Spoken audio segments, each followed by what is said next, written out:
Welcome guys, welcome to today's bodyweight session. Today's focus is going to be on everything upper body.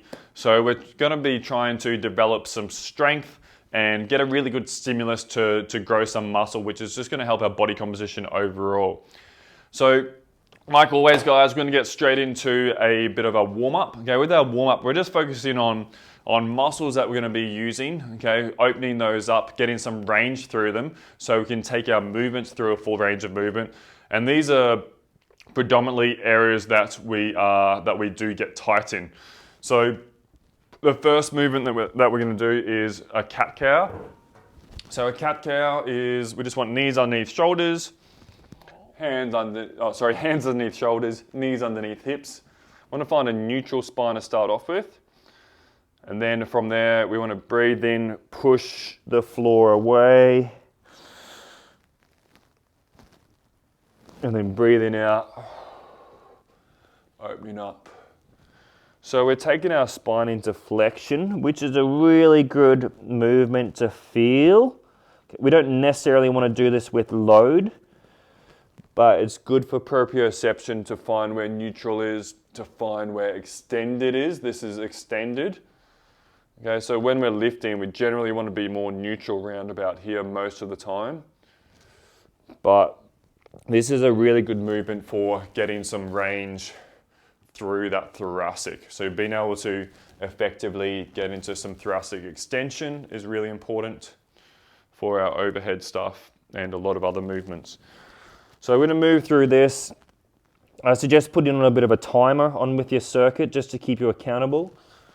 Okay, so about 45 seconds on, and then around about 15 seconds to swap and get ourselves ready for the next one, which is some shoulder extension. So with your shoulder extension, this is basically the opposite of when we're sitting down at a desk.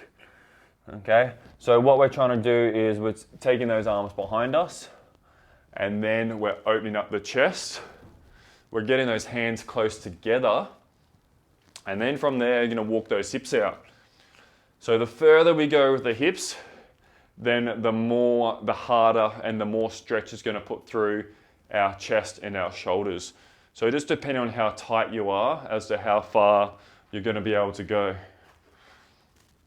Okay, so we can either hold, if that feels like enough, or we can do reps. Driving those hips up, coming back down. If that's too hard and you want to do reps, then bring those feet in and come into more of a tabletop position. Okay, so I should just feel my chest and my shoulders being stretched here predominantly. Once again, do it for time. And the last movement that we're going to do in this little circuit to get us ready for our upper body session is some inchworms. So with your inchworm, it's a really, really nice movement in terms of getting some range through the posterior chain, which is obviously, we get quite tight there as well. We seem to get tight everywhere in these videos, but we do. So we're gonna roll down, chin down, roll down to your end range, and then from there, we're gonna walk the hands out. So walking the hands out as far as you can in front of you. Hold for a couple of seconds so we're getting a bit of a core stimulus, our abs are able to work so we don't bend that lower back. Keeping those ribs down, so sternum to belly button, and then walking the feet in as far as you can.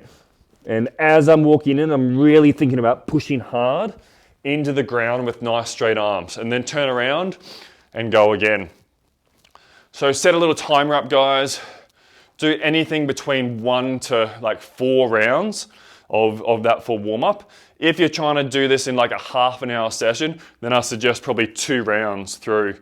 Okay, so we've got the cat-cows, we've got the seated shoulder extension, and then we've got those inchworms. So 3 really nice movements just to get us ready. Then guys, once you're done, head straight into our A series. So our A series, guys, we've got handstand push-up. It might sound scary, but I'm going to show you some regressions and progressions, and then a seated towel row. So you do need a towel of some sort, even a shirt if you don't have a towel for some reason, or a band. I'm going to show you with a band today, but you're going to be able to use a towel exactly the same. So we're going to start off with our pushing movement. So we always want a pretty good balance between pushing and pulling. That's going to help keep the shoulders nice and healthy. So with your handstand push-up, okay, some different options. I'm going to show you like an easier option, and then I'm going to work my way to a harder option. So the easier option is going to be off the knees, off like a ledge or a seat. Okay, so this is going to be the first sort of point of call. From there, what you're doing is you're keeping those hips up, hands round about shoulder width or just outside, and then I'm going to basically come down and I'm going to try and get my head to the ground and driving back up. So what I'm thinking about is keeping the elbows in. I'm not letting them flare out. By keeping them in, I'm just going to be keeping those shoulder blades in a really good, safe position. Okay, so that'll be the first level. To make that a little bit harder, we come up off the feet and we do the same thing.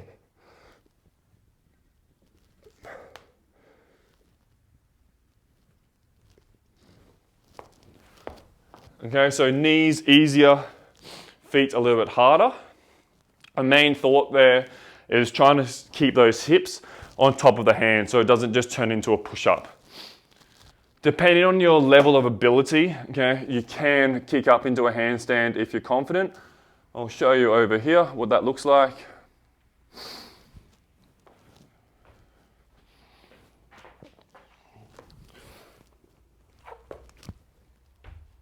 If you're doing this, you want a big breath at the top.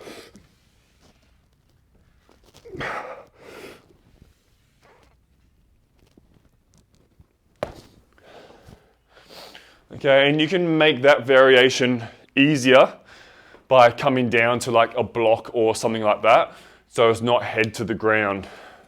Out of breath there, so I need to catch my breath. Okay, so lots of different levels there. The main ways to make that easier on a level is to slow it down, so to come down slower on a movement, i.e. instead of just coming down for 2 seconds, make it last 4, 5, 6 seconds on the way down. Another way to make it harder, guys, is doing a pause in your bottom position. So when I'm down that bottom position, head to the floor, I'm actually holding that position for anything between like 1 to 4 seconds, and then I'm pressing back up. So between those 3 levels, and those variables that you can change to make it harder, okay, you're gonna have a really, really nice strength stimulus there for the shoulders, for the triceps, to get stronger and for that stimulus to put on muscle in those areas. So to balance out that pressing, now we're gonna do the row. Okay, so with the row, this is where, excuse my hand, this is where you can use a towel or you can use a band or a t-shirt or something. So I'm going to use a band for today. I've just got a nice light band. All I'm going to do is be sitting down on the ground. I'm going to hook my towel or whatever I have around my foot. And then from there, if you're doing a towel row, okay, best thing is to be really nice, strong grip. And then I'm thinking about letting this foot come in slowly, but I'm controlling the intensity of the movement by how much I'm resisting with my leg. Okay? If you're using a band, you can just use it like this and just go in and out, taking the shoulder through its full range of movement. Okay, so towel is going to be pulling in, pulling in, pulling in. So I'm really pulling my shoulder blades back. And then as I come out, I'm also making it a little bit harder as I come out by not just letting my foot go straight back out. Okay, so that's just using all my pulling muscles, my upper back and my biceps.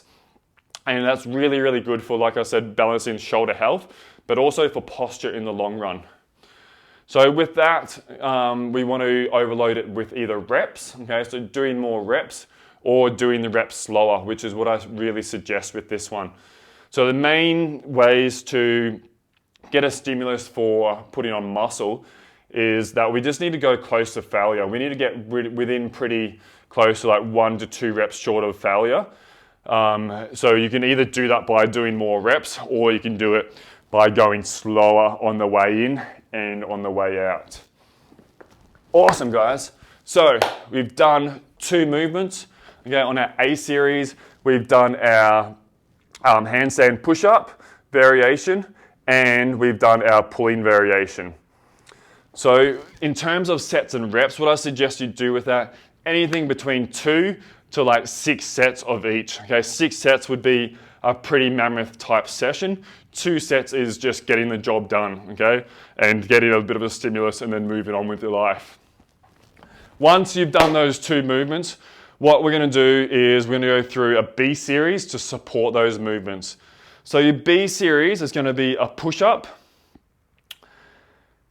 for our pushing muscles, and then a hollow hold for our core.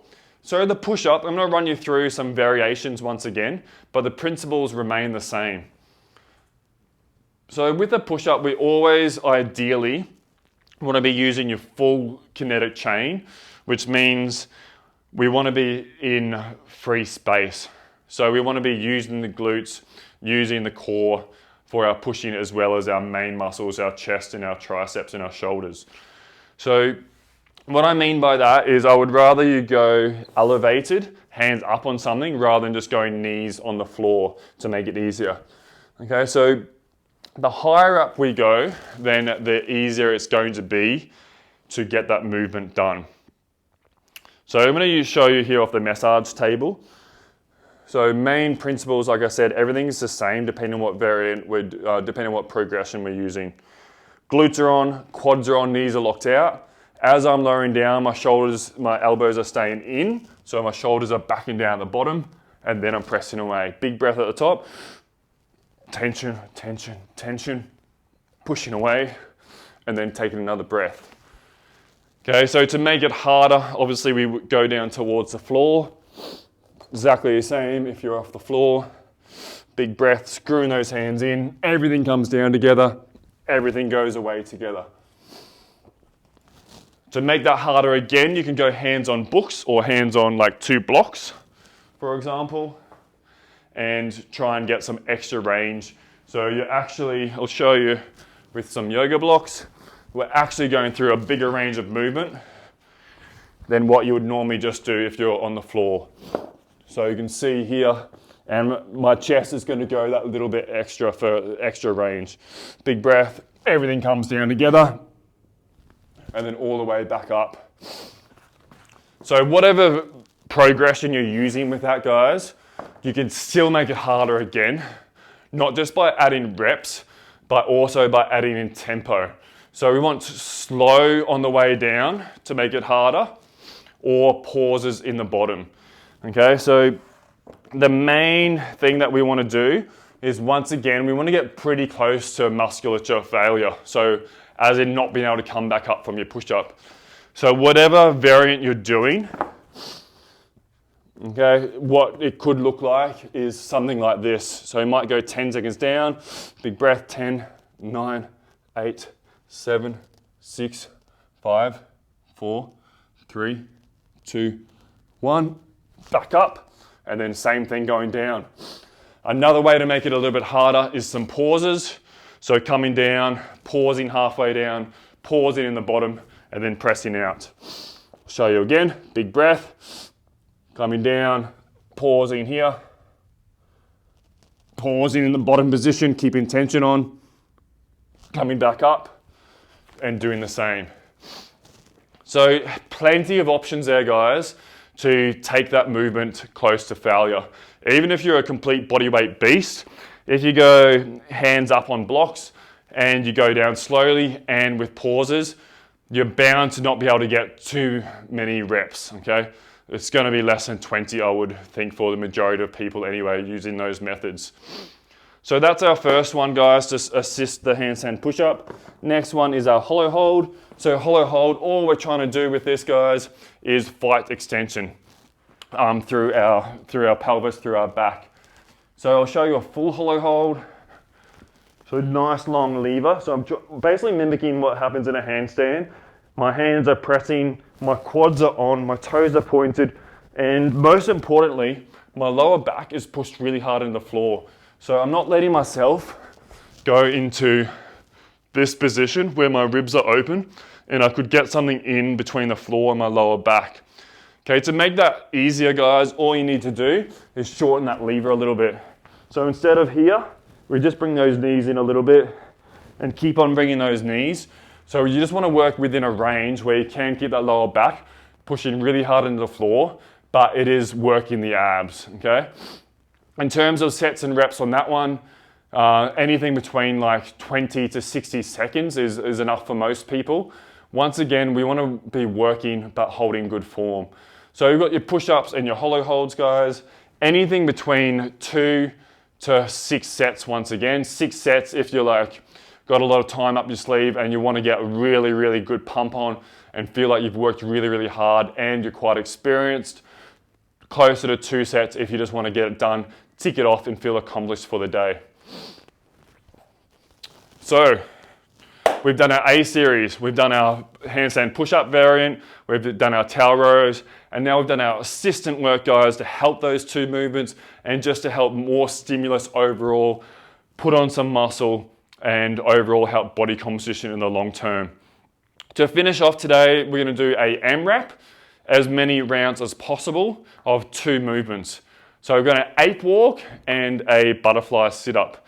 So what you're going to do is you're going to set your clock for 6 minutes and you're going to move through these 2 movements as many times as you can in 6 minutes with good form. So your ape walk is basically an upper body pushing exercise and a lower body mobility exercise, which is why I really like it, because it combines those 2 factors. So I'll show you a couple of reps on this one. So basically we want to be in like a nice squat position, hands to the outside of our feet, and then I'm going to be pushing on my hands and landing back in a squat. Okay, I'll show you this way. Hands to the outside, the direction that you're going, and up. I'm trying to land nice and soft in that squat position. So I want you to accumulate 10 meters in total with that one, whether you're doing straight line or whether you're doing backwards and forwards like me. And then your butterfly sit-up is very simple. Okay, we go legs out. This just limits the ability to use your hip flexors for your flexion as you're coming up. Okay, so we're just trying to put the abs through a big range of movement on this. So we're taking the knees out. From there, you're gonna reach right behind you to the floor ideally, and then coming up and reaching in front of you. Reaching back, coming forward. If you've got a weight of some sort, feel free to hold on to that if you can do that really easy. And we're also gonna do 10 reps of that one.